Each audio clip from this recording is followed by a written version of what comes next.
Satyabama Institute of Science and Technology, Chennai and Sri Perumbadur.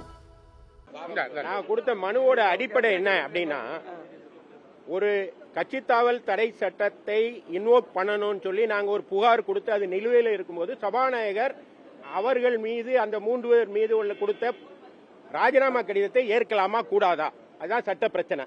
ஏற்க முடியாது. ஏன்னா 21 சட்டமன்ற விதிகள் 21 எனக்கு அதிகாரம் இருக்குன்னு சொல்றாரு. ஆனா அவர் மைண்ட அப்ளை பண்ணணும் தான் சட்டம் சொல்லுது. நோட்டிபிகேஷன் எத்தனை மணிக்கு?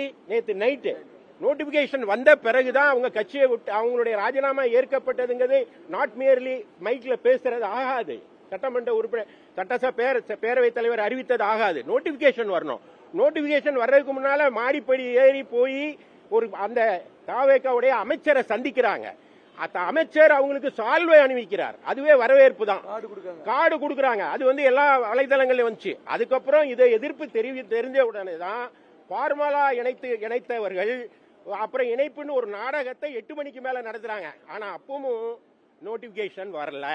அப்ப நோட்டிபிகேஷன் வராம இருக்கும்போது அவர்கள் இன்னொரு கட்சியில போய் சேர்ந்திருக்காங்க. அப்படி சேர்ந்தவர்களுடைய ராஜினாமாவை ஏற்றுக்கொண்டதாக நீங்க அறிவிக்க கூடாது, திரும்ப பெறணுங்க தான் எங்களுடைய மனு. ஏன்னா இது அவர் ஏத்துக்கிறது ஏத்துக்காம இருக்கிறது. ஆனா நீதிமன்றம் இருக்கு. அப்போ சட்டப்பேரவை உறுப்பினர் சட்டமன்ற பேரவை தலைவர் என்ன சொல்றாருன்னா, அவருக்கு எனாமரஸ் பவர் இருக்குன்றார். அதெல்லாம் போயிடுச்சு சார். பாலா சாஹேப் அப்படின்னு ஒரு பட்டேல் அப்படின்னு ஒரு கேஸ் கர்நாடகாவில் வந்துச்சு. அந்த கேஸ்ல பேரவை தலைவருடைய பவர்ஸ் என்னன்னு விளவாரமா சொல்லிட்டாங்க. ஆன்டி டிஃபெக்ஷன் லா இருக்கும்போது ரிசைன் பண்றதுங்கிறது சட்டப்பூர்வமானது அல்ல, அது அன்கான்ஸ்டிடியூஷனல். அப்படின்னா நீங்க தவறு பண்ணுவீங்க, உங்க மேல ஆன்டி டிஃபெக்ஷன் லாவை இன்வோக் பண்ண சொல்லி ஒரு கட்சி தலைவர் கொடுத்திருக்காரு. நீங்க பின்வாசல் வழியா ராஜினாமா பண்ணிட்டு தப்பிச்சு போயிடலாம்னு நினைச்சா அப்ப அந்த சட்டத்தோட பலன் என்ன? எனவே அப்படி பண்ண முடியாது. அந்த சட்ட நடவடிக்கை தொடரும். அப்போ எல்லா சட்டமன்ற அதாவது சட்டப்பேரவை தலைவருடைய நடவடிக்கையில நீதிமன்றம் தலையிட முடியாதுன்னு பொய்யா நம்பிக்கிட்டு இருக்காங்க.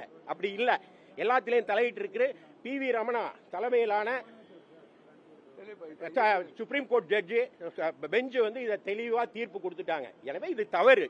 அது மட்டும் இல்லாம இது பேரவையா இல்ல தாவேக்கா கட்சி அலுவலகமா?